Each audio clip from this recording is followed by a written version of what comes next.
Daniel was a young boy who lived in a small seaside town. Every morning, he went to the end of a wooden pier and looked out at the ocean. The people in town often saw him sitting there. He came every day, no matter if the weather was sunny, windy, or cold. Everyone wondered why he spent so much time at the pier. Some thought he liked the sea, but they did not know the real reason. Daniel was waiting for his father, who worked as a fisherman. He loved hearing his father's stories and spending time with him. One day, a terrible storm hit the town while several fishing boats were still at sea. Most of the boats returned safely, but Daniel's father's boat never came back. Many people searched for him, but they could not find any sign of the boat or its crew. Although everyone believed his father was gone, Daniel refused to give up hope.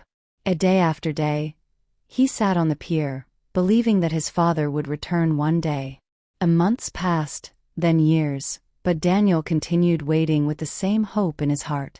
An elderly fisherman named Mr. Harris often sat with Daniel and tried to comfort him. Daniel's mother worried about him and wanted him to move forward, but Daniel could not stop waiting. One day, a writer visited the town and became interested in Daniel's story.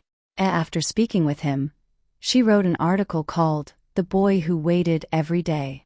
The story touched many people, and letters began arriving from strangers around the country. One letter came from an old sailor who had also experienced loss many years before. The sailor explained that people can keep hope alive while still continuing with their lives. Daniel thought deeply about those words and began to understand their meaning. Later, he asked Mr. Harris if loving someone meant waiting forever. Mr. Harris told him that love never disappears, even when a person is gone.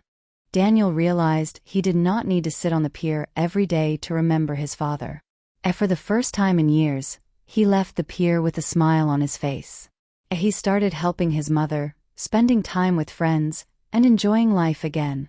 As the years passed, Daniel grew up and became a teacher. He still remembered his father and sometimes visited the pier, but he was no longer waiting. Instead, he visited the pier to honor the memory of the man he loved. Daniel learned that patience is not only about waiting, but also about finding the strength to move forward. He carried his father's love in his heart and lived a meaningful life filled with hope and gratitude.